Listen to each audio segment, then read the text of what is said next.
I wanted to talk to you about my art show tonight, and also talk to you about another lesson that my kids just finished for a unit that's coming up that is a school-wide unit.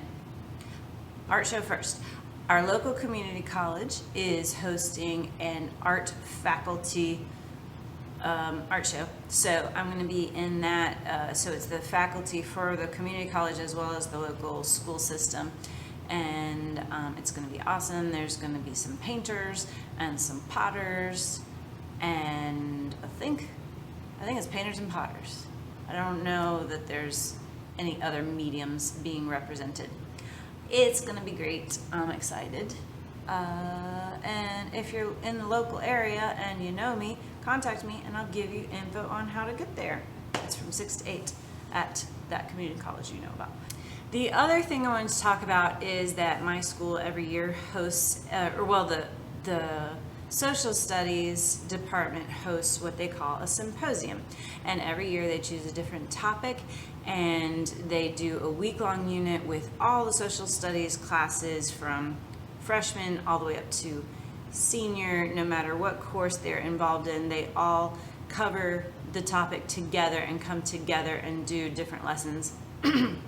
And then it's opened up to a culminating activity that is an assembly at the end on the Friday. And the theater department does a little skit involving the topic, and art does some artwork to display involving the topic. And there's rotating stations that all the whole school is involved in a large week-long lesson about this topic. So in past we've done Habitat for Humanity and like homelessness. We did one year, they picked a year which was 1969 and talked about everything that was going on during that year. Gender equality was one year. I think World War II was a topic one year, and this year it is human rights.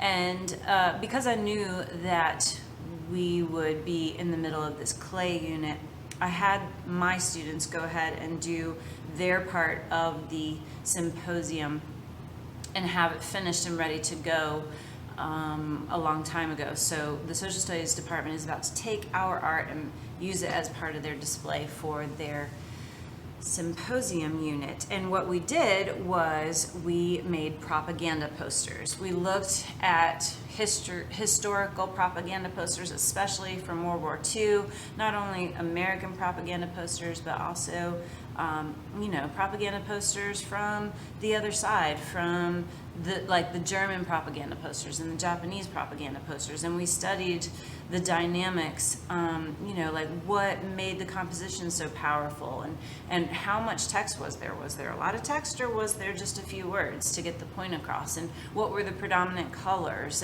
And were there always people? And what were the people usually doing? And we noticed that red was a common color, and no matter what country the posters were from, red was a very common color. Also, diagonal compositions were very common, and very few words, but very to the point words. So I told them they could make propaganda posters about human rights, and that is a very broad topic. So I told them that they could choose an issue dealing with human rights that was important to them, and I didn't tell them what to do.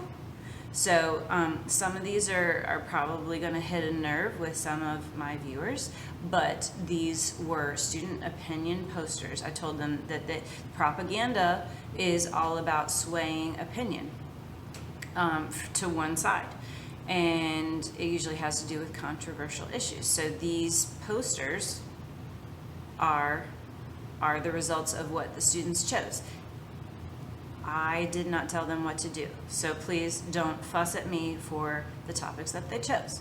But also know that this is your rising adults. They're 16, 17, and 18-year-olds, and they have minds of their own, and they have opinions of their own, and this is what they came up with, so I'm going to show them to you.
All right, there you have it. Happy Friday.